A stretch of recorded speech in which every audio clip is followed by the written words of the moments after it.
I'm sorry that part wasn't actually recorded because there was some really juicy answers there. So, okay, if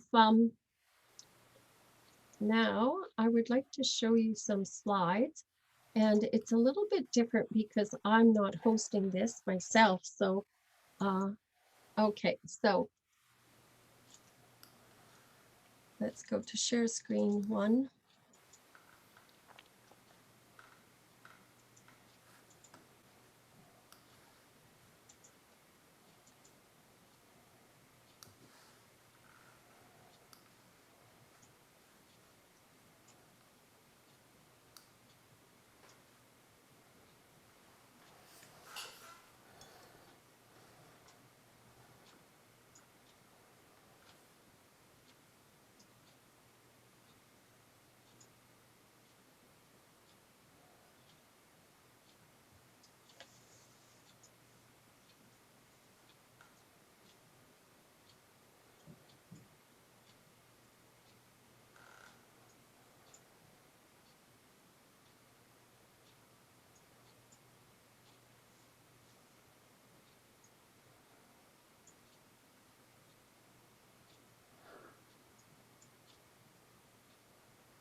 There,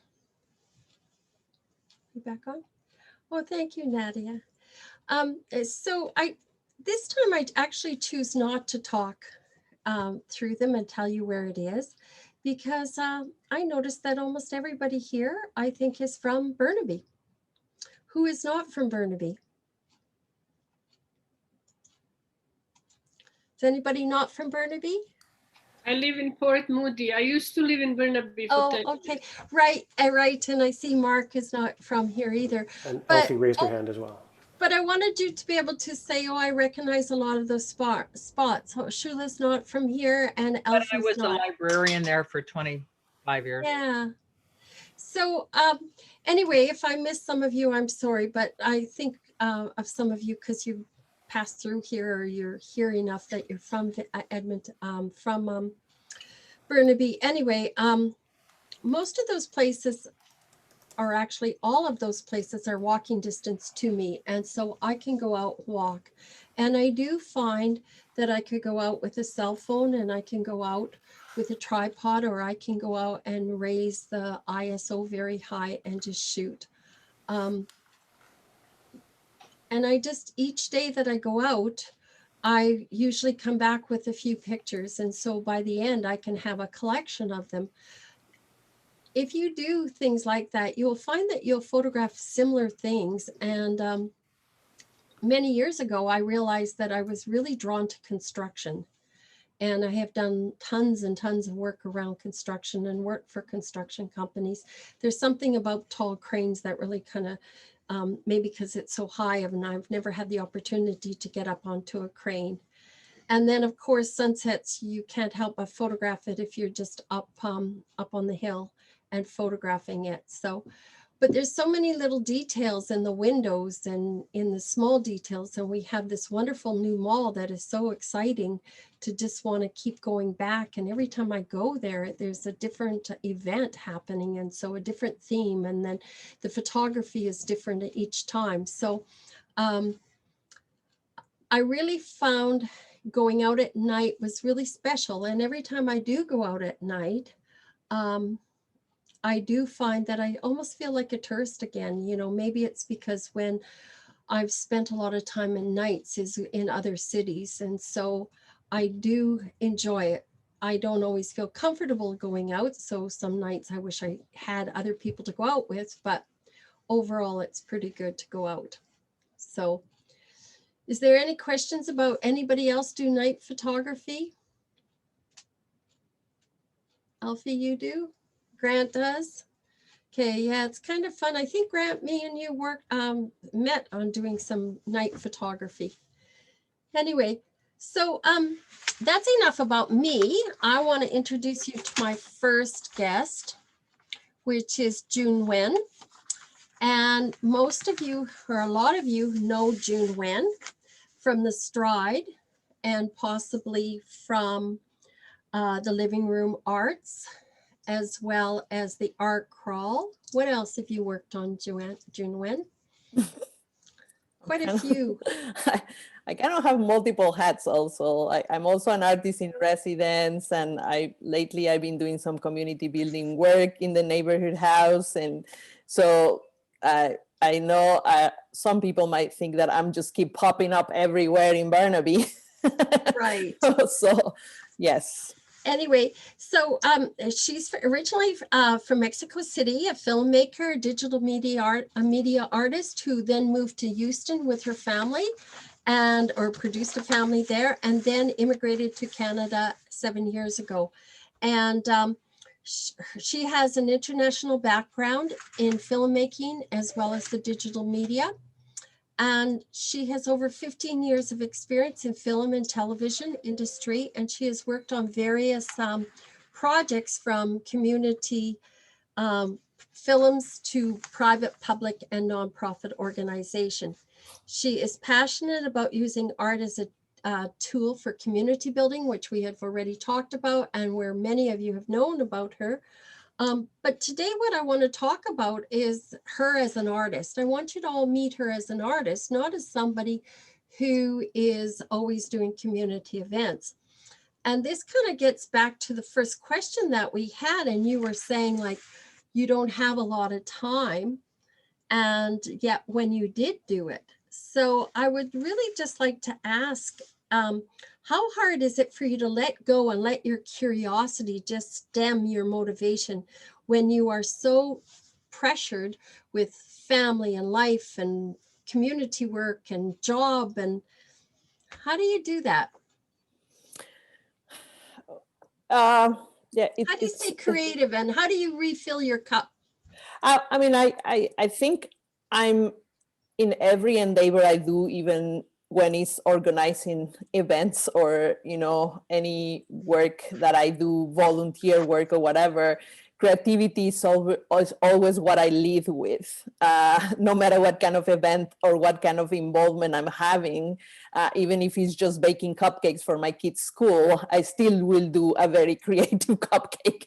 You know, I can't just do the regular cupcakes, you know, and creativity it's always part of, you know, who I am. So that part always comes out, but I definitely feel that sometimes it is hard for me to carve the time to just be free and just let you know, like and flow in the way of capturing images, which is basically my art, right? Of filmmaking is like capturing images as well as storytelling, right? So that requires for me to carve some space to have the mindset and the mindfulness to focus on that piece, on what is it that I want to tell, what's the story that I want to tell, what is it that captivated me about these images that I want to capture them, right? So that it's definitely a bit of a challenge sometimes because of what I mentioned, that my nature is also to get over involved in many things, because I also love that. I love the connections, and and that's also some of the stuff that fills my cup, to be connected to other people, to listen to other stories. And in a way, basically my background in filmmaking is mostly about documentary filmmaking, and documentary is about that. It's about the stories, about watching life and being curious about that life, right? So I'm always trying to connect with people, or looking out, or having to go out because I want to see what is happening out there so I can document it, right? Oh, So wonderful. Well, could we see one of your films right now? Could you show one of them? sure. And could you just give a little description? Is it a documentary also? Yunuen? No. So Okay. the two films that I'm going to show now are not documentaries, actually. And Okay. these are two more of like conceptual kind of films. I wouldn't call it experimental, in a way that I don't use different kind of techniques on it. It's kind of very straightforward filmmaking, but it's also, but they're based on concepts and not so much about storytelling or documenting. The first one that I'm going to show is actually a film that I created over quarantine. And when we were in lockdown, as you said, we are always looking for those opportunities to refill our cup and to find those moments, carve those moments where we can do our art. And I was just hanging out at home like everybody else, and I was drinking a lot of tea. And I used to just like boil water all the time. And then my kettle one day was like, the steam was coming out of the kettle, and it's right next to the window. And then the light was actually hitting the steam coming out of the kettle in a way that I thought it was beautiful. And when I thought, I'm just gonna film this. I just love this visual. So I filmed it. And when I was filming it, I just thought, the steam looks like it's dancing. And I have done a lot of film with dancers. And so I have a lot of friends that are actually dancers, and a lot of colleagues that I have worked with on film stuff related to dance. So I reached out to them, and I wanted to create a series of basically, I send them the video of the steam, and then they will do a dance interpretation based on that. And then I combine it with the footage of the steam. Wonderful. So, I'm excited to see this. So this is the film that I'm going to show first.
that was really nice.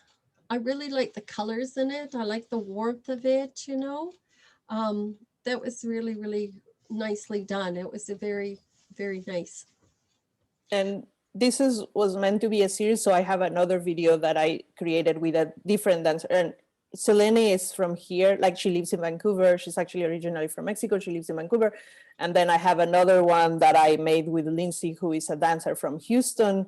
And my hope is to do a few more, to make like a series of 4 of them with people from other places, a dancer from nice. Mexico and a dancer from New York as well.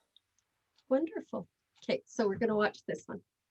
So we're going to watch the next one. And the next one is also related to dance, but not in that way, in the sense that this was actually one of my friends that is a dancer that wanted to create a video around closeness. She created a choreography around it, but then she wanted a video that will go with it as part of like kind of like an exhibition around how different artists interpret closeness. So I created this this video around closeness, and kind of it's just interpretative, you know, with actors. And I don't do a lot of fiction, but I thought I use, these are not actual actors, but they're real people, but I thought I'll tell a little bit of a story around it, but everything without a dialogue. So it's just based around the concept of closeness. So here we go.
Yuen, Yes. when did you create that? Have you done it since this COVID period, or was it before? No, this was before. Yeah, this It's was so before. fitting for today, though. It's almost like you knew that it would work. It's very strong. The emotional attachment to the scarf, you could really feel it, and maybe because, and her opening up the arms to the child running, maybe because I'm a grandmother who wishes I could see my grandchildren, I found it very touching. So beautiful, beautiful Thank you. piece. Thank you. Do you have another, do you have, those are the two pieces you wanted to show us, right? Yeah, today these are the two pieces that I wanted to share Okay. with you. I chose these because they're very conceptual, and so very like a lot of the work that I do as a filmmaker has to do a lot in collaborations, and it's a lot about sometimes other people's vision, or sometimes my vision combined with somebody else. These two pieces are very like personal. Is me. I came up with the idea, and I shot the images, and I did them with whatever I wanted to interpret. So they're very like it's a lot of me in them, which sometimes I don't get a lot. And especially when I do documentary, I tend to go to the style of like fly on the wall, where I really want to make sure that the voices of the people that I'm documenting, or the concept that I'm documenting, is really the voice that people see, not mine. So as a filmmaker, I try to be very, very in the background. But with these interpretive pieces, it really, I can really just put a little bit on me in them, right? So that's what I wanted to show that today. One quick question. Where do you start when you make your videos? Like, where do you start? Do you start, which moment kick starts it? Like, where do you start? Do you start with the writing of it, or do you tend to shoot and then put it together, or do you listen to music, or where do you think is your starting point when you do a creative piece like these pieces you've created? Yeah, I think these ones are very much a part of curiosity and just observing, and then something that I look at and I'm like, that looks really interesting, and why did it, and then it starts a whole reflection on why is it interesting to me, what I thought that was important, what I think it should be shared with other people, and how it should be shared. So it starts with, and that's what I mean by conceptual projects, because they're very, very conceptual, right? Like it starts with like this image or this concept that in like, what does that closeness really mean to me? What are the images that come to my mind? And then I cannot try to just visualize of how I'm not a lot about like writing down the stuff how I want it, but it's a lot about how I visualize it and what I think should be part of that and what kind of images I want. And then and then a lot of times it just boils down to the logistics, right? Like what can I really achieve in like 2 hours that I have, and who can I get involved in this? Who can I ask to be part of this journey with me, and how much time they have to give me? So like particularly in the closeness piece, I use non-actors, so they were all just people that, like my son is part of it, and her friend and his friend, and then the couple at the end are one of my friends, very close friends, parents, and like that, right? So then it comes also down to I have to sometimes be flexible and modify it in a way that I get close to what my vision is, but with the resources that I have, which a lot of times are kind of limited, especially for projects that are passion projects. Yeah. Does anybody have a question for her? We're going to take 2 questions at the very most right now, and then we're going to move on, and we're going to come back. But if anybody has a quick question, put up your hand and I'll take it right now. Dorothy, yes. Ask away. I'm interested to know what technology you use to produce the film, like cameras, computers, software. Yeah.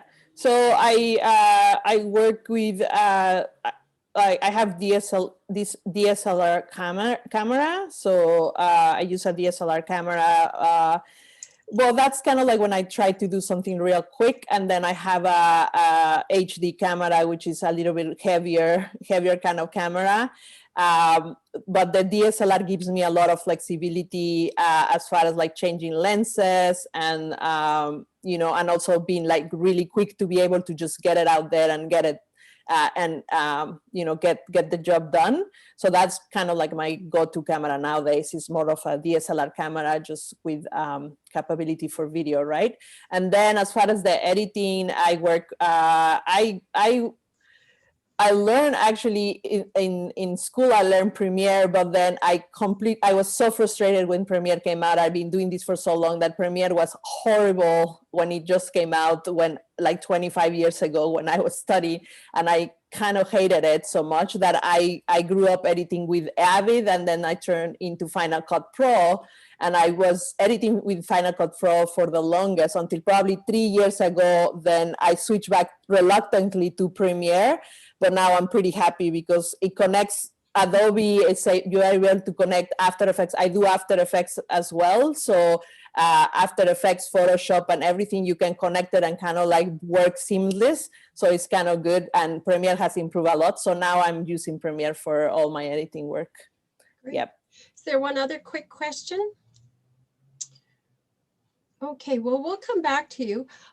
Just one quick question that I have for you. What do you do for digital media? You put yourself down as digital media artists. Do you take photographs also, Joanne? Well, I do a lot of, and I mean, I do take photographs. As well, but I use photographs as sometimes as just like inspiration, and also like kind of like a way to incorporate them with other stuff, with film or other things. But I tend to also do a lot of like installations that require media, in the sense of sometimes it might be lighting, sometimes it might be sound, and that they just about connecting people through like maybe software or cameras connected to different places. So that's what I do a lot of digital media work, because I involve other technologies in some of the installation work that I do. Great. Well, thank you. That was a real pleasure to get to know you more as an artist than just as a community leader. It's always nice. Many people here, even in this room, have multiple hats, and it's sometimes in our busy world, we're just meeting one person and just a piece of them, and it's hard to sit down and learn more about people. So I appreciated you coming on and sharing your artistic side with us, and we will come back to you. Okay. Thank you. So now I want to introduce to you Grant. And again, a lot of you know Grant. Grant also is the Burnaby guy from here. And Grant is accredited professional photographer and craftsman of photographic arts with the Professional Photographers of Association. And he has built a reputation for pushing the boundaries of photographic art. He also has he is a big supporter of the arts in Burnaby. He has also worked on the Stride, the Arts Crawl, the Living Room Arts, Photography Connection. I mean, if there's a project going on, he's in. So that's really good. So, he is known to break rules in photography. So he likes to play and break all the rules and take it all apart and then put it back together. So welcome, Grant. And what I would like to know, I have a question for you. Mm-hmm. Do you prefer to push the boundaries before you photograph something, or are you more likely to push the boundaries after you photograph it and then play with it? I hate it when people say, that's a really good question, when they answer a question, but that's a really good question. It's a juicy question. It's a juicy question. Yeah, I'll have to ponder that more another time. But I think the answer, it's a bit of a balance. I don't do a ton of work that is sort of preconceived. Like I said, it's a bit of a balance. These days, I take a lot of notes. I used to write things down on my walks with the dog, or just whenever I think of them, on a little paper notepad. And now I use my iPhone because that's with me pretty much always. And I have a lot of projects that are sort of waiting to be fulfilled. So I guess in that way, they're based on or my work and my shooting is based on a pre-visualized concept, I suppose. So the most exciting ones are where I'm breaking the rules ahead of time. And those are usually the ones that I'll go to. I'll sort of earmark those, if you will, on my phone and all my to-do lists. Those are the most exciting ones to attack first, for sure. Well, let's show us some. I know Okay. I've seen a lot of Grant's work, and let's show some of your playful images. I will. And in fact, as I was preparing for tonight's presentation, and again, thanks for the invite, Carolyn. This is great. You're welcome. I appreciate you guys coming on as artists. It's awesome. The Stride Festival has been so much about creativity and innovation and pushing boundaries. It's right up my alley. So I thought, in light of that, or to follow that tradition, I'm going to do something a little bit different. Carolyn did mention that I do enjoy breaking the rules and breaking photography and playing with those pieces. And I'm going to actually show you some of those pieces tonight. I'm going to take you down the rabbit hole that I explore. And my goal tonight is not just to show my art, which I love doing. I love talking about it. I love building a following and finding buyers and collectors of my work. But you're a special audience tonight, and I want to encourage you guys to think creatively more often, whether you're developing your own artistic style or you're facing challenges from daily life or at work. There are creative ways to go about life that are really rewarding. And I want you guys to push beyond the edges of what you and the rest of the world thinks is possible. I want you to paint outside the lines, essentially, and it's pretty amazing out here. So if you're ready, I'm going to share my screen with you guys and show you a few, some of my work, and also some crazy little projects that I've been playing with. I'm going to share my screen.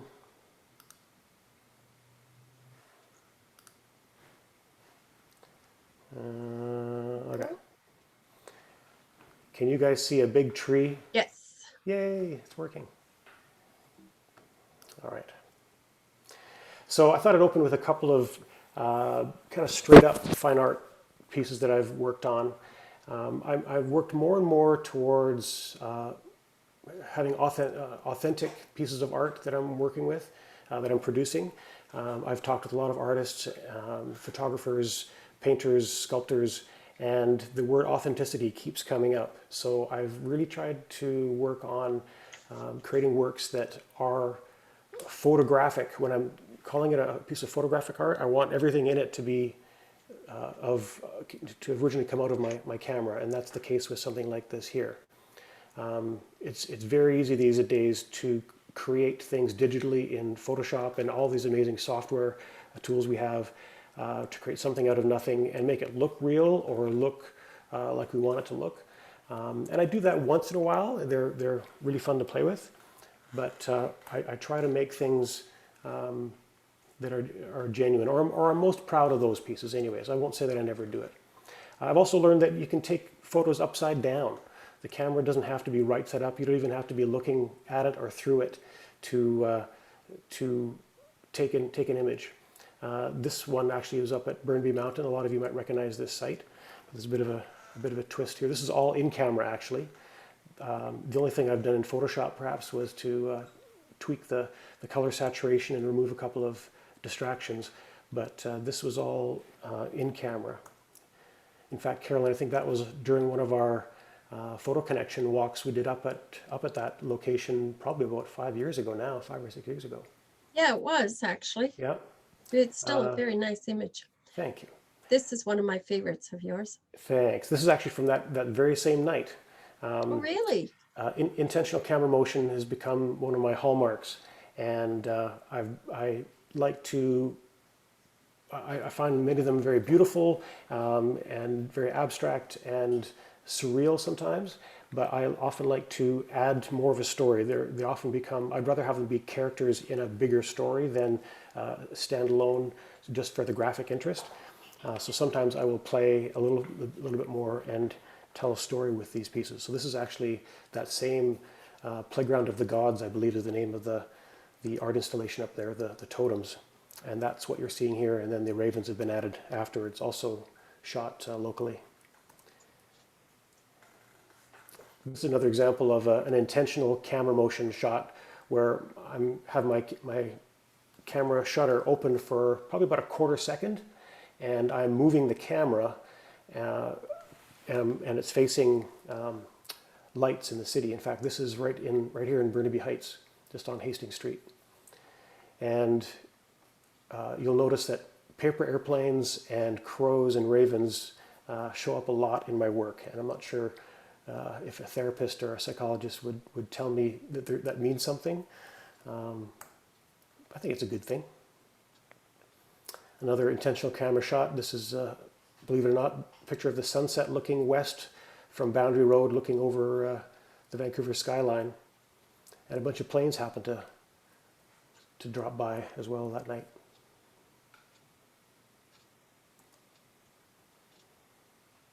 So this was actually very recent. This was shot probably around the same time as my video that I did for the NB24 project. It was the scenes that I was photographing on camera during that night were very similar to ones that contributed to this piece. This is all photographic. The only way I used Photoshop in this was to add multiple layers or multiple individual exposures together. Even the color that you see is from one of my own photographs. And on their own, each one makes a really cool little line or gesture. But I wanted to explore and see what would happen if I added them together, and I came up with something that looked to me animated, and it has mass to it. There's actually weight here, and this is actually light. I'm photographing light here. But by using cues and anchor points and reference points that we use daily to tell which way is up and where the sun is, and kind of helps us ground ourselves and navigate, I use some of those same tools to give these two-dimensional photographs a sense of depth and a sense of life. Here's another. These are also photographic captures that I've added together.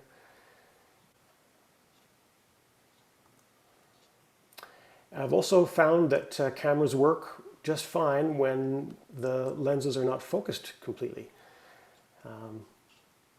I found that the results can be these delicious this delicious combination of optics and technology and light that occurs, and I just find it really fascinating to explore photography in different ways. And here's an example. Here's a pretty kind of boring picture of a pickleball court. Some of you may know the sport pickleball. I have a court very near my house. In fact, I hear them playing even in the cold days of winter, and it's wonderful knowing that our local parks are being used for sports and recreation. But I think I have another one here. I have probably a few thousand photos of boring pickleball courts and tennis courts and basketball courts, different colors. And when they're freshly painted like this one, like this was probably only a couple of days old, it's prime pickings for me, because I turn it into something like this. This is I think it's the key on a basketball court, just up here at Burnaby Heights Park. And for me, I find it fascinating taking a two-dimensional surface that might be reaching off into the distance at my feet, and by removing reference points. So this time I guess I'm removing those reference points that help us navigate and tell which way is up and where the light's coming from. If I exclude those from my frame, I can do anything with the lines and the textures that are within the frame. And I can create relationships and shapes that we don't normally see or don't think about because we're distracted by all those other things nearby. Here's another one. Here's a freshly painted tennis court. Not even any needles or leaves. Actually, there might be a couple on there. But I just love it. I'm very drawn to hard edge painting as well. I get inspiration from many different art forms. And if I could paint, this is the kind of stuff that I would paint. Very graphic, hard lines, very cool shapes. This is also a pickleball court, believe it or not. It has undergone a few steps in Photoshop to make it look this way. And this reminds me of glass blowing, just that translucence of colored glass. It's one of my favorite pieces. So there's a transformation process a lot of this goes through. And Carolyn, you asked before if I break the rules before I shoot or after. It's almost like this endless loop now, so I'm not sure which point I'm on. I believe this is kind of breaking the rules a little bit. It's definitely taking things out of context, which I guess is within the rules. But now I collect photos of lines and textures and color, knowing that I will use them one day in a piece like this. Sometimes there'll be something I'll use that very day when I get home, or they'll go into an inventory where I can kind of stash them away. So here's another shot on the left of I think it's a couple of different sports courts layered together with a bit of a mid-century Mondrian effect added in. Interesting piece on its own. I think it's kind of cool. And then in Photoshop, there's a tool in there, or probably a few different tools or techniques, to create a virtual sphere complete with light and shadow. And those spheres were made from that photograph on the left that has itself gone through a couple of shifts. So then I thought, well, if I can make three-dimensional spheres, virtual three-dimensional spheres, what else could I do with them? So here's a lacrosse court, a basketball court, tennis court, pickleball court, and probably another tennis court in there. So again, now I'm using light and shadow and scale and reflections, things we refer to every day in our daily lives, to create something kind of fantastical. And I'm not trying to trick anyone into thinking that this is real. So while it is computer generated or computer aided, I'm not trying to fake reality. Clearly this doesn't exist in the real world, but there's a sense of whimsy or a sense of wonder here that I think it might invite the viewer to take a closer look and then realize what in fact they're looking at. This is a piece I actually had printed and had on display during one of the living room art events many years ago. And in fact, one of the visitors to that event bought this from me. I custom printed it for him for his home. He lives just down the street from me. So that was great to make that connection. Another example of a two-dimensional surface. This is actually one photograph, but it's been treated in Photoshop in a way to make these spheres. The background is actually a single in-camera capture, and then I've done that 3D sphere effect. I don't know about you, but my eyeballs are kind of jiggling back and forth as I'm looking at this. There's this really cool optical illusion going on. I better change the slide before my eyes go crossed. The folded page on the bottom right here, this print here, is actually that same photograph you just saw on your screen. By the way, Carolyn and Yunuen, could you just confirm that you can see these okay? Yeah. Yeah, Yeah, okay. this is full frame. Okay, I'm sure you would have let me know by now. So I thought, I started getting into this three-dimensional path where I wanted to remove the photograph from the frame on the wall, figuratively. I wanted to peel it back from the edges of my computer screen and treat the photograph, or treat this image that I've captured as a thing, as an object. And then I thought, what can I do with it? So how about I fold it? So I wanted to see, and I'm very interested in origami and paper folding over the years, and I thought, why not do that with a photograph and use an abstract photograph with strong lines as well? Why not? So what I thought here, and this is a bit of an experiment, I wanted to print a photograph, fold it, and then photograph the folded print. You have to follow along here, and then print that, fold it, and photograph it, and keep printing. So what we have here is a sequence of that evolution. And I think the image at the very back, the little folded piece at the very back edge there, that's the result of like two or I guess 4 different versions from the first basic print having been printed, folded, photographed, printed, folded, photographed, et cetera, all the way down to there, just to see what would happen. And it's another one of those kind of creative experiments. The phrase what if, or the question what if, enters into my work a lot. And I thought, what if I create 3-dimensional polyhedrons and put lights inside? What would happen then? These actually also were part of a living room art in the Heights exhibition.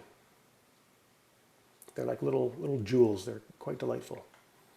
Lots of ways to fold and present photographs. The photograph becomes an object itself. It takes on a different meaning. And then the X-Acto knife comes out. And again, looking at folding and 3-dimensional sculpture, really, these almost, again, are reminiscent of glass blowing to me. They have this kind of organic, flowing kind of feel to them.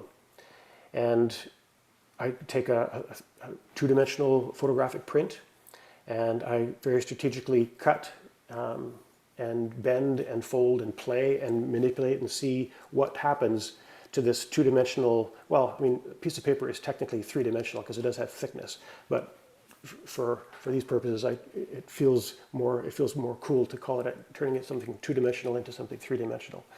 I suppose it was a 2-dimensional digital image at one point. And here we are with something you can hold in your hand, and it has weight, it has mass, it has real weight and mass, not just virtually. This is a form I call a nautilus form. And this is and the thickness of the paper, the width of those strips, the weight the weight of the paper all impact how a piece like this will sort of unfold and sit and hold itself up. Using thin paper or super thin lines versus really chunky strips and heavier paper, there's a different it's a different being. There's another piece. Carolyn, you mentioned the photographic possibilities of the new, the amazing Brentwood development. This is actually a photograph that I took down there quite a few years ago, and it went under the knife as well and became a 3-dimensional piece. And these ones are hanging, they hang in the air, so they're not even on a tabletop. And then I thought, what if you put a light fixture inside one of these pieces? So these pendant lamps are probably about 2.5 feet tall, 3 feet tall. And you can see the scale next to these admirers here during an exhibition I was in a couple of years ago at 100 Buried Street Studios.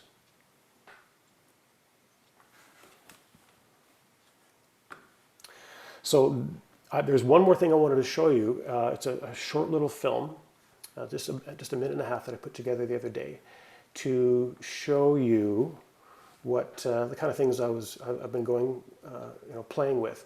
And some of these projects will never see the light of day as in a gallery or in on a collector's wall, but they are steps. They are part of a process. We talked at length last night during our artist panel about the value of iteration as an artist in one's own practice to build upon one's experience and processes, and to learn and to break and to make mistakes and then to try again.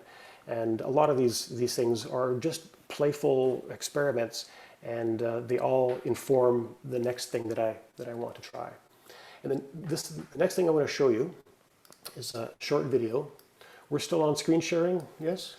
Yes. Yeah, you could Okay. blow it up a little bit bigger. I will blow it up full screen. There you I'm gonna go. play this. For some of you who know about the different ins and outs of video, Yunuen, for example, you'll know what I'm about to, you'll recognize what I'm going to show you in a sec. It's some experiments that I did using video feedback. And it's something generally that in videography and in broadcasting, those fields, they want to avoid video feedback. And I'm reminded of audio feedback, like when you're on a Zoom call and you have your speaker turned up and you can hear the sound from your own microphone and your speaker, and it kind of goes round and around and around, and it kind of makes this squealing sound. Imagine that happening in a video where the video image gets totally messed up. And it can be very annoying, and it's usually to be avoided. But in the hands of an artist, in my hands, it might turn into a piece of art. So these are some experiments that I know will see the light of day someday. I'm not sure how just yet, but indulge me. I'm just going to play this. It's about 1.5 minutes, and then after that, I'd love to take questions or explain the craziness. So here we go.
So in a nutshell, that's kind of what goes on in my brain.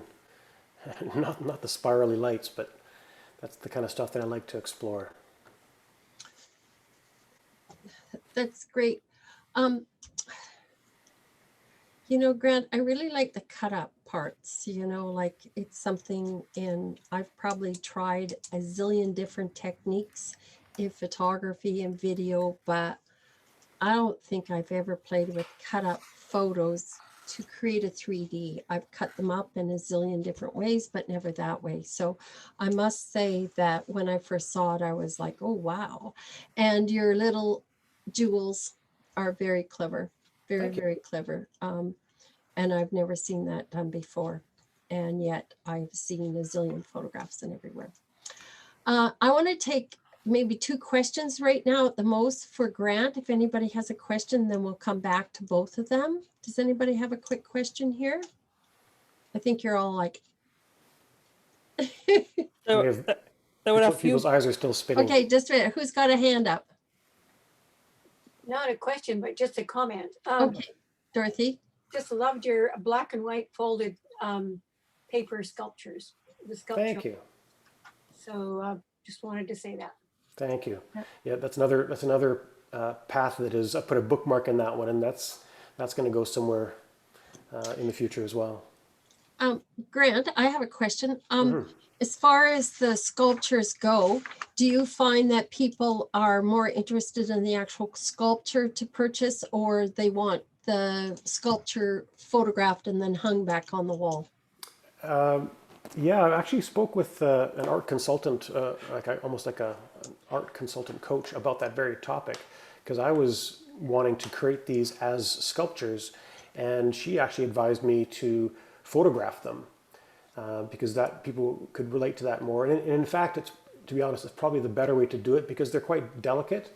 I don't know if I mean, as they get dusty, it's kind of hard to clean a bare photograph, and no framer would ever advise to hang a bare, exposed photograph on the wall without some kind of protection on it, because it can get dirty and scratched and stuff. So I think they are going to become photographed objects.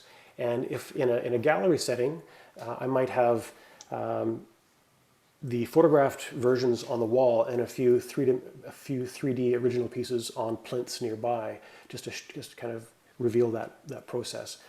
In fact, I did have some pieces in a show in North Van at the North Van Art Council show. They did a show a couple years ago to do with the Crafted Vancouver Festival, and it was a show all about paper. And I had a great little exhibit right in the front door. You almost tripped over it as you're walking in. So I had this wonderful position of having my art right in the front of the show. But yeah, that was just kind of a temporary thing. I'd like to chime in here as your wife, sponsor, supporter, and admirer. They are very, very different, the sculpture and the photograph of the sculpture. So I can see that they would appeal to a very different group, because they have, one has that textural 3D animated mass to it, and one is more something that you hang on the wall. And so I think it's difficult to know what will appeal to a buyer or someone who's interested, because they have such a different feel to them, even though they are versions of the same. Mm-hmm. They're very lovely, very lovely. Do we have one more question before we go on? Okay, so could I have Yunuen? Could you turn on your mic again? Sure. Okay. I want to ask you both this question, and I want to hear from both of you. And life is so busy, you guys both have kids. I mean, they're getting old, but they're still, I find that your children never go away, because once you get them out of the house, they go and have babies, and then now you have grandchildren. So you always get to have them. So they're always there. And then you have work, and you have volunteer work, and then you have community projects. So you're busy. But I want to know how you truly filter out all this external pressures, and also the news, like, all the stuff that we get in the news. But how do you filter out that external pressure of tomorrow and just be in the moment to create? And how hard is it to do that in today's world with everything going on? Or have you found in some ways the COVID time has actually given you a time to breathe and have some time? So who wants to go first? Let's go with you. I actually gonna start by saying that scheduling a coffee meeting with Grant is how I actually zoom into creative work. Okay. Grant and I have one of the most amazing creative conversations, and every time I meet with him, I come out with this, again, re-energized and, completely focused on doing creative work, even though I'm doing a lot of busy stuff. I think is challenging for sure. It's not that easy, but again, I think I just repeat again a little bit of like, when I'm like really, art is where I go when I need that energy, when I need that focus. So if I'm doing something, involving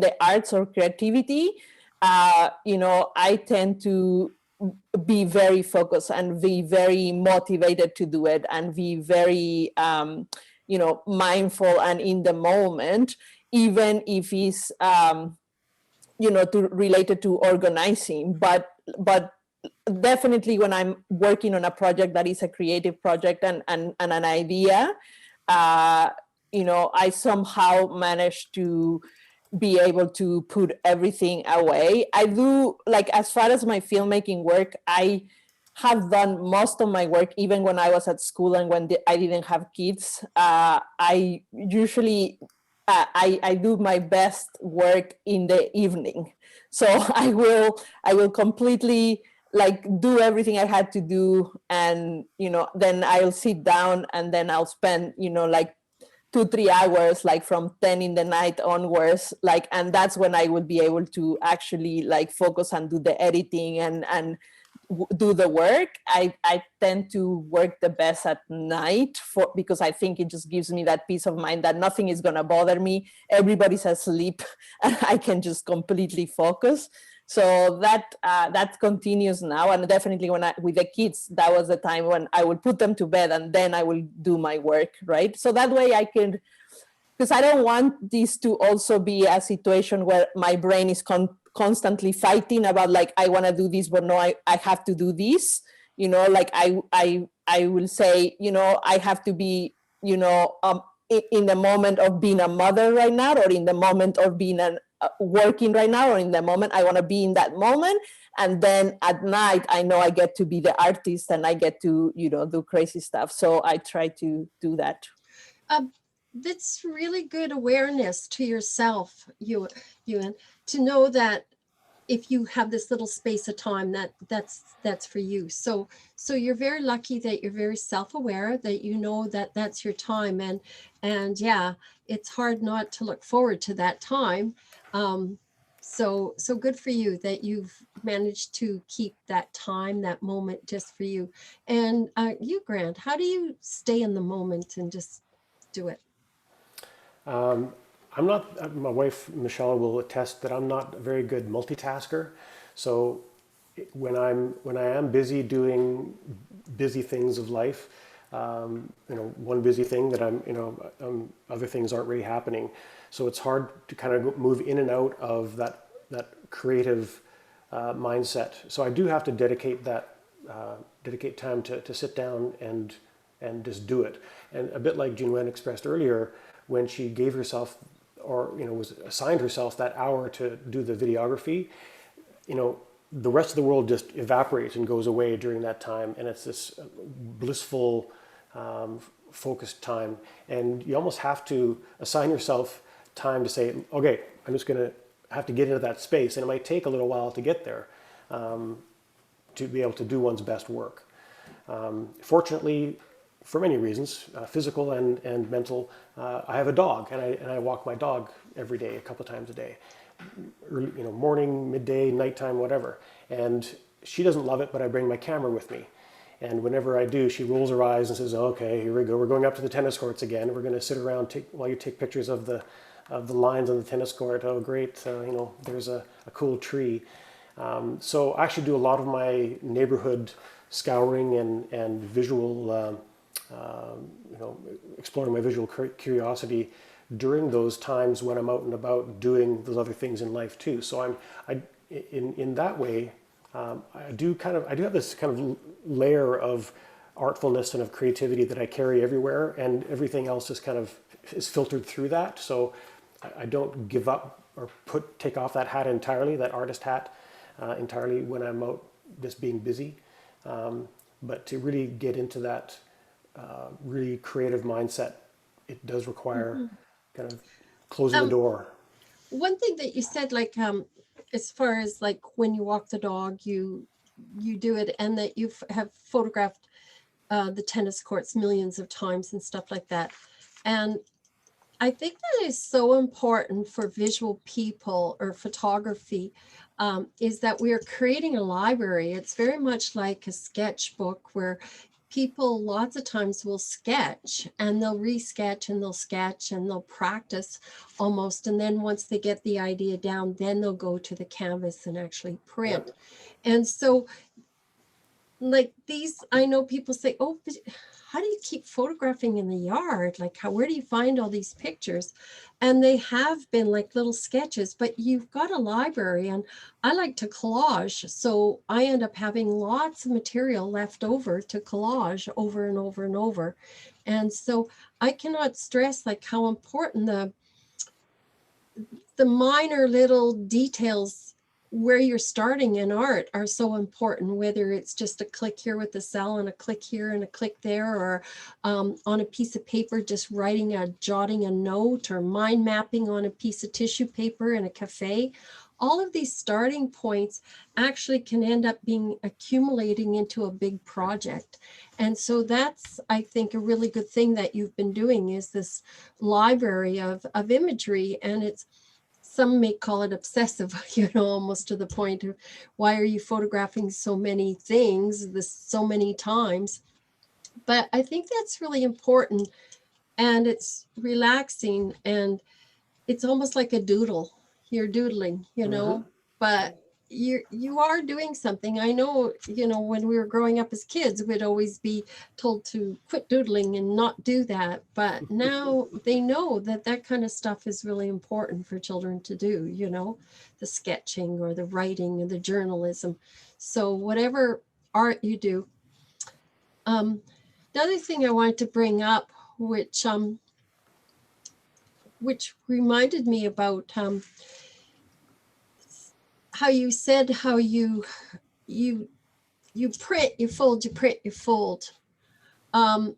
It's really interesting, and I'm actually joined a group of women in the arts through Dorothy, and we get together and we discuss many topics. And one thing I've learned from those women that have brought up is reworking art, going back to it, possibly during your COVID time and that. So I would like to know, Grant and Yuneun, have you went back to any project that was on the back burner for a few years? Have you had some time to actually dig up a project and, maybe carry it through a little bit more? It's more on your brain, or you're actually going to go through it, something that you didn't have time for before? Okay, Grant, if you want to go first. May I? Thanks. Maybe not, I didn't really go back on something, but I started something new. Does that apply still? Not really. I was thinking more reworking something, but if you're Right. making something new out of reworking something, maybe that you started years ago and you're doing a new twist to it, that's fine. But I was just curious whether you've kind of reworking something, you're coming up, like a film that maybe you made a while ago, that you want to redo, or re-add to it, add some music to it, or just work from a different perspective. I know, like your dance, you have two different perspectives, one from a dancer, one from the artist. So have you done a project like that? I'm just curious for myself. Yeah, so I think my process, I like, actually, in the process of making the film, I watched the thing over and over again so many times. Like like for me to, when I I don't think I have actually ever called any of my films final or done. I'm just like, okay, the deadline is up, I have to show it, I just show it. But I never, and I think that's something that maybe artists struggle a lot, that we never completely satisfied with what we have. And so, but in my process, because it's about film, and I go back and I watch it, and like, I watch my films, by the time I'm done with the edit, I watch them probably over 100 times. So I watch it again and I try to get the rhythm. Is it the rhythm right? And then I have to look at the audio and the sound, and I have to do. So usually I'm always hopeful that I'm like, because I'm never completely satisfied with how things end, and I wish I had more resources, or I wish I had to done an interview in a different way. There's always something. So I'm always thinking I'm gonna go back. But if I'm honest with you, I have never go back to any of my films. Like, I have never done it. I was just really curious because, one part of mindfulness, actually, which you kind of added to this, is the being non-judgmental. And artists can be never satisfied, that it's never completed. It's never like exactly the way they wanted because of a technical or monetary or time-wise or whatever. So that's kind of where I was leading with that question, is like, when do we know when we're done? When we can actually say, breathe and say, oh, that was a release. You know, like it's very easy to go out for the day, for the moment, and just be in that little moment and just create and find that inner peace and find that calmness and find that gentleness and be satisfied. But once you start accumulating and making the project bigger and bigger and bigger, when do we know when we can say we're done? I don't know. That's a really tough question for me. I usually struggle a lot with that piece of when do we know when something is done, or when do I also even in the organizing part when I should not push anymore to do something bigger and to make something better, what I think is better. I think it's really hard for me, and that's a piece that I think I wish I would be better at it, and the mindfulness will help me. I think one of the things that I started doing, which is kind of, it doesn't sound like it's productive in a way as far as my filmmaking, but I realized that in the beginning of my career, when I was started doing filmmaking and photography, I used to want to photograph everything and film everything and document everything, and I had my camera always with me, and that and nowadays I don't. And sometimes I'm okay with it. I'm okay with not filming something and not shooting something and just enjoying it in that moment and being there and saying, oh, this is so beautiful. And I'm just enjoying it as a person. And I have the idea. And I could have done so many things if I shot it, but I didn't. And it doesn't matter because I saw it, it's in my brain, and that's all I needed. So then I think it has given me more purpose when I actually go out there with a camera. I have a deeper purpose and a deeper intention, because it's not diluted by the fact that I'm always carrying a camera around and just shooting everything randomly. Sorry, I want to add to that. When I was doing these pictures of nighttime photography, there was one picture there that was like in the back alley. And it was the most beautiful sunset, and the sky was so gorgeous. And I thought, oh my God, by the time I race there, it's going to be gone. And so I actually just sat in the back alley with the telephone poles and the crows pooping everywhere and enjoyed the sunset there. But I have to say, that was only a couple of years ago. It honestly took me till past 60 to be able to really enjoy that moment and to say, it's in my heart, it's in my eyes, it's in my brain. I'm satisfied, you know, because I know exactly what you mean, where you always feel like, oh, you got to have your camera. And yeah. And I have learned to actually visualize photos in my brain and cherish them as much as being stored on a computer. So yeah, and that's a special, to me, that was a special moment to accept that. So when you said that, I understand that, you know. So I'd like to open up the floor. Any questions for my two wonderful artists? You know, they've, of course, if you have a question about Stride, tomorrow's the last day, you can ask them. But if you have a technical question or an artist question or any compliments. Compliments are always welcome. It's great getting some nice feedback in the chats. Thanks, folks. Yeah, Henry, you want to say something? Thank you. Mark, you want to say something? All these people asked on mute, asked on mute. I have nothing but compliments. Oh, thank you. Thanks, Aggie. Thank you. Any cool projects you guys are working on that you're trying out? Anything new that's crazy and wacky that no one else is doing?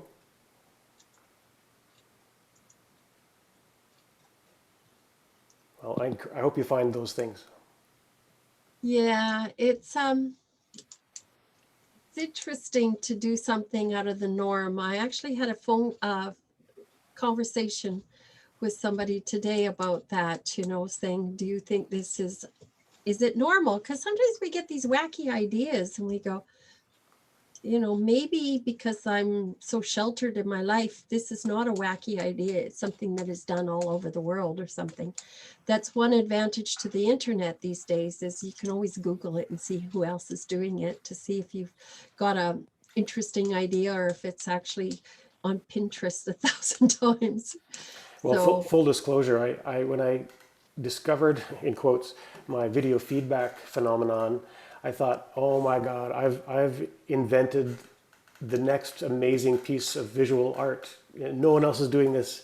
I'm sure the actual shapes and things that I was getting were unique. I mean, it's all based on circuitry and math and physics and all those things. So it's very unique to each time it happens. And obviously, I haven't been watching enough media over the years because video feedback has been a thing and used as an art form. People experimenting with it since the 60s and the 70s. So it's been around for a long time. Yeah.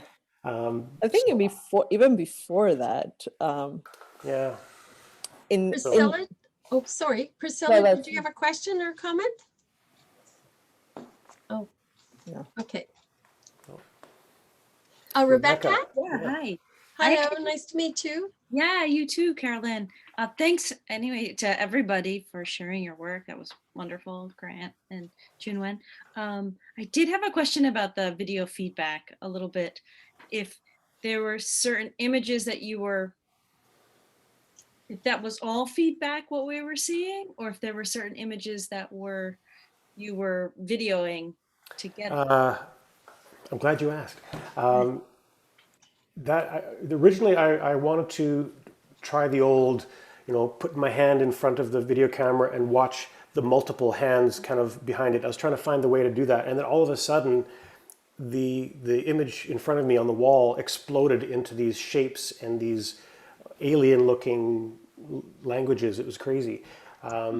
And I found that sometimes it worked, sometimes it didn't. Sometimes the screen it went black. So I'm not actually, all I'm videoing is the wall. So this is the projector shining or sending out an empty signal essentially at first. But then the video camera next to it is recording that and feeding that into the projector, and then sending that out to the wall. But there's nothing has changed. It's just the wiring and the glitches that are happening in the process, the hot sensor pixels, things like that, triggering something, and then that little trigger goes around and around and around and is reflected or mirrored and bent over and over and over again.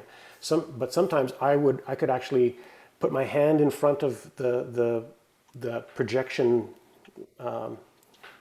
the light of the projection, cast a brief shadow, or with a flashlight, insert a stimulus, if you will, or a catalyst, and then that would get things going in totally new ways. So it almost felt like I'd love to try this as a live giant projection event where, as an artist, I'm actually creating it live with the screen that everyone else is looking at, but that is almost my canvas at the same time. So I can be part of that, and I think that might be what makes it a bit unique, because I don't know that I haven't seen a lot of video feedback that's been done where a human has entered that cycle. So that's pretty exciting. So stay tuned for Stride next year. Yeah. Oh boy. Oh boy. Oh boy. It's very reminiscent of your other work of the layering and you're just using a different medium to create the layering, and also that you don't really know what's going to happen. Very similar to when you're doing the shots, moving your camera at night. You really don't. Moving the camera, I'm starting to get better at predicting that stuff. But yeah, the video feedback stuff is very, very new, and it's just exciting to go down that path. I've got probably a couple of hours worth of footage that I've shot recording this and doing different experiments, and some of that will, I think, become raw materials for future work as well. It felt like going into the bloodstream or something. Yes, like a cross section of blood vessels and something that was alive. Yeah. Gray matter. Yep. Yep. Cool. Thanks. You bet.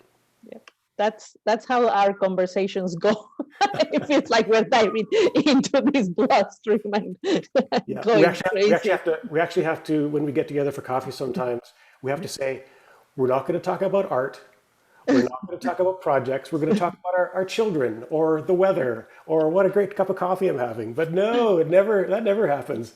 Well, we had a couple of times rules that no new projects. So we could talk about Right. things that we had talked in the past, but nothing that it would be considered a new idea between Grant and myself. If we had the resources, and maybe one day we will have the resources to do all the things we want to do, you won't be able to stop us. Now, see, that goes in the non-judgment, the money thing, there's always the money when it comes to art, It can like be. who's going to pay for the materials. So you just have to create and not worry about it. So any other questions? I saw Elfie put her hand up there. Oh, Alfie. Did you have a lot of technical training in younger years or mathematics? Everything is so precise, like. Are you talking to me or to Yunuen? To you, Grant. To me. I have a science degree and an education degree. My parents were both artists. My dad was worked in physics and electronics. So I like to think that I play on both sides of the kind of the linear logical side of my brain, and also the free-form open-ended question what if side as well. I'm a math nerd, totally untrained. I love science and math as well. So I would imagine that does leak into my goes in art. Yeah. Totally. Good question. Anybody else have a question for either of the artists? Okay. Thanks you guys for coming. Yeah, thank you. We just want to round this off with a few things. I think I'm getting some feedback. Yes. Feedback? What's that? Yeah. Quick, record it. Okay, so this is the second last day of the stride. Rebecca, you have something tomorrow, don't you? Are you? Yes. Yeah. Yes. So yeah. tomorrow Rebecca is having an event, and I'll let you talk about it if you wish. Perfect. And then after that, we're going to hear some music with my husband playing drumming. So if you could have the floor. Okay, Rebecca. wonderful. Thank you. So I guess we started 2 weeks ago, let's say, in a nature photography workshop. And we had about 10 consistent people that were coming. And so we had 4 different sessions, and we finished our sessions, but tomorrow night at 5, I believe, is the kind of virtual opening exhibition in which there'll be a selection of the works of the people that participated, and maybe some time to share a little bit about their experiences, because it also dealt with kind of, bringing a camera into nature and how that can help you connect to the world around you and get you moving, and also really noticing the small features of the world around us. So a little mindfulness. Yes, wonderful. So I'm looking forward to it. It should be really exciting to see it all. And you did 4 sessions with participants? Yeah, we had 4 sessions with each week there was an assignment. So, or not each week, it was over a condensed time. So each session, so they had 3 different assignments that had to do with some thematic things to look for, and then some more technical, how to put together a good image, like what does a good image need, like the background or the composition, or where's your area of focus, or the depth of field. So we touched on some photographic issues, like technical, because I think people are always looking for something a little technical, but it was really also very much about themes, like looking for light, looking for peace was actually how can you photograph peace? What does peace feel like? What does it look like? Nice. So, what age group, out of curiosity, were your participants? Were they all over? Yeah. Nice. You got lots of perspective then from many different ages. I don't think we had anyone like youth age, but I think there was a good range of adults, different adult age people without categorizing anyone. Yeah. Nice. Yeah. Well, if you guys want to register, you can go on weareburnaby.com for the people who have not registered, or basically for tonight, if you go back to that website, you can register for Rebecca's event. And then through that, you will see Yunuen and Grant give closing ceremonies to the Stride. Yeah, we're kind of tagging along here after Rebecca's online exhibition, and we're gonna do Nice. a bit of closing remarks about the festival, about these two, actually wonderful 2 weeks that we were able to put together, and so yeah, so it would be awesome to see you again tomorrow, for all of you that have participated in multiple events at Stride. And then of course tomorrow is also your last day to check out the art displays.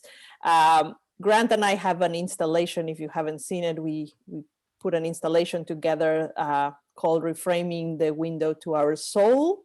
It's down by McGill Park, and I'm totally biased, but I recommend you go and check it out. It's awesome. It's awesome. Dorothy, I saw it. She posted on. I saw it. social. I photographed it. Excellent. Definitely worth Nadia it. too. Good. I'm so glad you checked it out, Dorothy. Yes. Question. After the performance and after they give the closing, then we have some music happening. And I just Yes. want to tell you, this is really kind of exciting, and this leads into my next thing, is that the band is going to play from five different homes. The musicians are with the engineer in the 6th place, and it's all going to be fed out to YouTube. So it's kind of magical. And then you will actually go onto Zoom, go to Rebecca's event and listen to Grant and Yuneun, and then you will click a button and go to YouTube, right? Yeah. And so that's going to be at 8 o'clock, and actually it's going to be on our website. So you have to go into our website, and then you will be able to click to go into the streaming. Yeah, so that's really, really exciting. So what I want to just tell you about is in February, very soon, there's going to be another round of grants given by the Vancouver Foundation. And this mindfulness started because of that grant. That music started because of that grant. And I know some of your events, Yunuen and Grant, started because of that event or that grant. And so, Bronca, would you like to mention anything about the grants? These are, I know you're not all from North Burnaby, but you could check in your own community. I know, Karen, you're Langley, you're Alfie, you're North Shore. So there might be some, but I have to say, for me, this grant was really, really positive. It was something that I wanted to do something for COVID, but at the same time, I have a few conditions that I didn't want to go out and risk not being safe. So the idea of learning Zoom, which was very beneficial to me, plus providing something. And like I said, this is the 10th one I've done. And so it's just continued on. And I get emails thanks saying that it really, really helped them. And it's been very enjoyable. And I see people coming back. And so I know it's really helped people. And it's been wonderful for me. I've gotten to know artists more in depth. I feel connected to them. I feel connected to the audience. So for me personally, it's been a really wonderful thing to connect. And I really do appreciate those grants because it gave me the motivation, because otherwise I could have gotten into the lazy-fazy day of COVID and just had more meals or something. So it actually was really, really good for me to get out and to be motivated to ask people to come on and to keep going. And so, Bronca, would you like to say something about these wonderful grants? Thank you, Carolyn. Yes, I just typed in the chat the website where you can actually look for more information and where you can apply from February 23rd. We have enough money this year because we have some leftover funds from last year since the regular grants were not happening. So we only had responsive small grants. Basically, that got adhering to those restrictions, the health region restrictions. So please do apply if you have an idea. It's really great. This year, we actually going to have 2 deadlines. So one will be in the spring and then another one from September to November, so that the projects can happen after a new year and in December and January. Please look at this website. The information will also be at the Burnaby Neighborhood House, and I'm looking forward to see some of you. And I know that some of you already had grants this year, and so thank you for that. Yeah. Well, thank you, and tell Vancouver Foundation, thank you. I have really appreciated it. So Mindful Art with Carolyn will continue, so you can go to the website and sign up. My next guest is going to be Mark Habdas, who is an international bird photographer. And so that is quite a bit different than dance videos and tennis courts that are made into spheres. So quite a bit different. So that will be in 2 Fridays from now. So I'm very much looking forward to that. I must say that COVID has turned my husband and I on to hummingbirds. We never really had time, maybe. Oh, the link to the bird photographer, I'll have to send it to you, okay? I don't have it here, but his pictures, he's got a beautiful website with over 3,000 birds all documented. He's amazing at documentation. So yeah, I will probably continue this since I'm not going to be able to race off to Toronto and see my grandchild. So I'm hoping to do more of these because I have found that they're very enjoyable to me. I want to thank Yunuen. Thank you very much. I appreciate it. It's nice to know you more as an artist. Thank you very much, Grant. It's so nice to meet you even more in depth as an artist. And thank you to all for coming. So Thanks, everybody. Thank you, everyone. Thank you. Good it was job. so nice to see you all. So any other last questions for Grant and Yunuen? You're free to go. Nadia, you have something to say? Oh, this is wonderful. Thank you. It was lovely. I enjoyed it all. So it's nice to get, like you said, nice to get to know both of you, well, all 3 of you, a little bit more than just sort of working together on the committee. That was really nice to be able to share a little bit more about yourselves. So thank you. I really enjoyed it. Thank you, Nadia. Thank you. Nadia is one of our key team members on the Stride committee. We wouldn't have all those fantastic venues on the Heights without Nadia's hard work. So thank you. Thank you. And we have a few artists from Stride. We have Rebecca, we have Dorothy, and Tammy was here. Yeah. And who else? Yeah, she had this. Karen Lowe, I think, was our videographer. Okay. From NB24. Any of these people? I don't think so. No. I don't recognize you guys.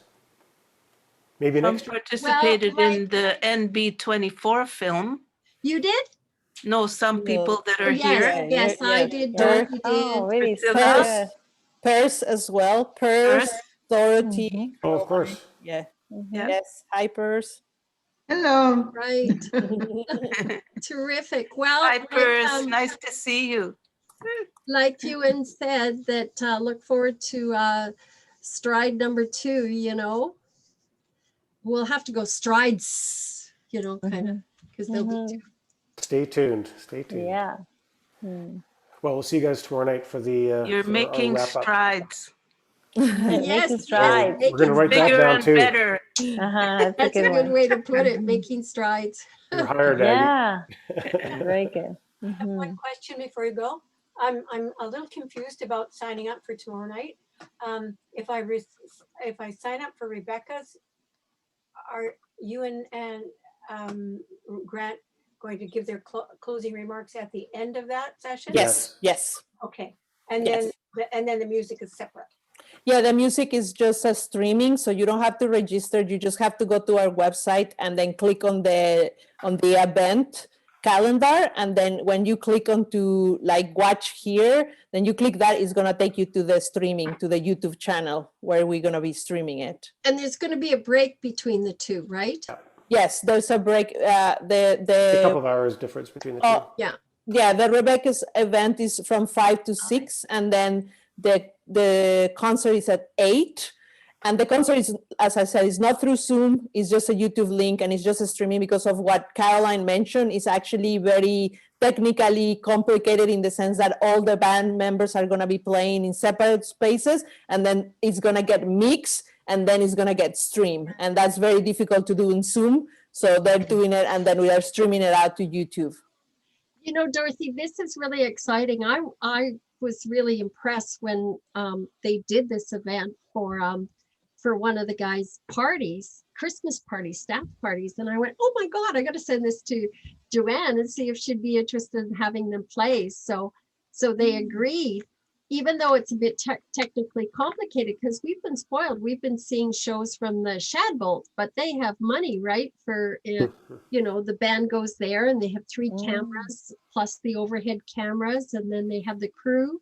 And they do it out on Vimeo. So this is, I think, musical magic to be able to do this on 0 budget, basically, you know. So I think these we can remind everybody that the Strive Festival is almost being done with 0 budget. Yeah, no, I know, but other than the neighborhood small grants support for some of the events, this has been really just a community effort, like of a lot of people volunteering to do this, you know, for free. Yeah, you know, and some valuable North Host staffers, of course. Yeah. Yeah. Well, it's been such a good thing to do at this time of the year because, you know, like I remember when we first sat down and we were first started out, well, okay, second art crawl. Well, I don't know if that's going to happen. You know, actually we had the meeting, we were going to do a second art crawl. And then when we met at Waves, it was like, that was before the cutoff in March. And it was just happened so fast. Yep. Right. We pivoted. And it doesn't look like we're going very far for a while. So not after today's news. So stay healthy out there, everybody. Yes. Stay safe. We want you to be healthy next time we do a big community event. We want you back. And go out into your neighborhood. There's so many beautiful places in Burnaby, you know. There's up on the hill. There's have you all seen the owls? Yeah, the owls. No, where? Pardon? Where? Owls? The owls on the Linear Park. Yeah. So you have the Linear Park and the new mall and there's up on the hill halfway between Burnaby Mountain, there's a street. There's a street that has a lookout and a little park there. Hythe Street. Yes, that's where Hythe. Yeah. That's where this came from. One of these pictures were beautiful. Beautiful. And then you can walk down to the ocean. You can take the trail and walk down past the dog trail. That's one of my favorite places to go. You know, I love to go down there and dance on the beach. Yeah, I love it. Love it. And then there's the dog walk, which is on Burnett. So Burnaby North has, I think, the best parts of Burnaby. I mean, Deer Lake is special too, but you know, maybe we'll just take Deer Lake and add it to our section. Can we do that, Bronca? Everything above Highway 1 is north. I know, but we want to add Shadbolt to us. So, well, thank you. Thanks, everybody. And thank you, Grant. Thank you, Joanne. Pleasure. Thank you, Carolyn. Thanks, everybody. Carolyn. Thank you. Thanks, Carolyn, for organizing. Welcome. Thank you. Yeah. Thank you. All right. Bye. Okay. Good night, everybody. See Take you. care. Thank you. Good night. Thank you, Purse. Thank you again. Thank you. Good night. Good night. Thanks for coming again, Aggie. Yeah. First, thank you. Hey, Karen. Oh. Hey, Karen, where are you? Karen, can you hear me? I'll call you. I'll call you in a little bit. You All look right. tired, sweetie. Okay. Thank you for coming. I appreciate it. Thank you. You are the best. Oh, you're so sweet. And thank you, Henry. You've come to one or two of these, haven't you? You came to Linda's, right? Yeah, I came to Linda's because Because you take dance with Linda, don't you? That's where I know you from. Yeah. Yeah. Have you been in class the last little bit? Are you There's still doing Tuesday night class with Linda? no, because I work now late. Oh, But I'm doing class at the Shadbolt. Salome brought Barbara Bourget in to do class on nice. Friday mornings. Nice. Yeah, I'm back at Sheffield on Wednesdays. Okay. So, yeah, it's so nice to be back there. Yeah. Okay. Thank you very much for coming. I appreciate it. Thank you, Yunuen. Okay. Bye, Bye. bye, Henry. Good night. I'm gonna hit the record stop button Oh, now. thank you. I wish we would have gotten the first little part.